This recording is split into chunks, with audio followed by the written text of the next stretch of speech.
ജയിക്കുമോ തോൽക്കുമോ എന്നത് രണ്ടാമത്തെ വിഷയം. അടിയാണ് മെയിൻ. അതുകൊണ്ട് തന്നെയാണ് എതിരാളികൾ ഭയക്കുന്ന സംഘമായി ഹൈദരാബാദ് മാറുന്നതും. വെടിക്കെട്ട് താരങ്ങളെയെല്ലാം കൂടെ നിർത്തിയാണ് ഓറഞ്ച് പട മിനി താരലേലത്തിന് എത്തുന്നത്. IPL-ന്റെ ചരിത്രത്തിലെ ഏറ്റവും ഉയർന്ന ടീം സ്കോർ സൺറൈസേഴ്സ് ഹൈദരാബാദിന്റേതാണ്. 2024-ൽ കുറിച്ച 287. മികച്ച രണ്ടാമത്തെ സ്കോർ കഴിഞ്ഞ സീസണിൽ കുറിച്ച 286.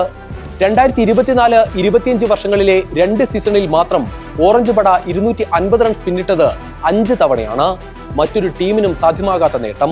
സിക്സർ മഴ പെയ്യിക്കാൻ കരുത്തുള്ള മുൻനിര താരങ്ങൾ തന്നെയാണ് ടീമിന്റെ ആകർഷണം. 2020-ൽ ലോകത്തിലെ നമ്പർ 1 ബാറ്റർ അഭിഷേക് ശർമ്മ. 200-ന് മുകളിൽ സ്ട്രൈക്ക് റേറ്റിൽ ബാറ്റ് വീശുന്ന അഭിഷേകിനൊപ്പം ടെസ്റ്റിൽ പോലും 2020 ശൈലിയിൽ കളിക്കുന്ന ഓസീസ് താരം ട്രാവിസ് ഹെഡും.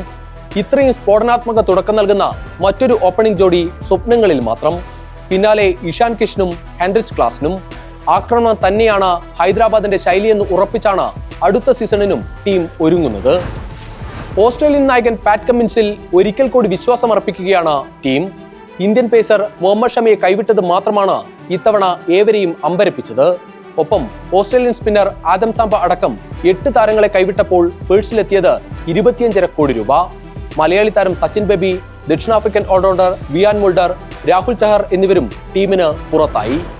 മുൻനിരയിലെ 4 വെടിക്കെട്ട് താരങ്ങൾക്ക് പുറമെ ഓൾറൗണ്ടർ നിതീഷ് കുമാർ റെഡ്ഡിയും ഹർഷൽ പട്ടേലും ഇംഗ്ലണ്ട് പേസർ ബ്രൈഡൻ കഴ്സും ശ്രീലങ്കൻ താരം കാമിന്ദു മെൻഡിസും അനികേത് വർമ്മയും അടക്കമുള്ള താരങ്ങൾ ടീമിനൊപ്പം തുടരും. വിദേശത്തെ മിന്നും താരങ്ങളെല്ലാം ഒപ്പമുള്ളതിനാൽ മിനി താരലേലത്തിൽ മികച്ച ഇന്ത്യൻ മുഖങ്ങൾക്കായി ഹൈദരാബാദ് പണമെറിഞ്ഞേക്കും. 2 വിദേശ താരങ്ങളടക്കം 10 സ്ലോട്ടാണ് ടീമിൽ ഒഴിവുള്ളത്. 25.5 കോടി കയ്യിലുള്ളതിനാൽ മിനി താരലേലത്തിലും സജീവ സാന്നിധ്യമാകും ഹൈദരാബാദ്. ഇതേ ആക്രമണ ശൈലി തുടർന്നാൽ ഹൈദരാബാദ് ഇത്തവണയും എതിരാളികളുടെ പേടി സ്വപ്നമായി തുടരും.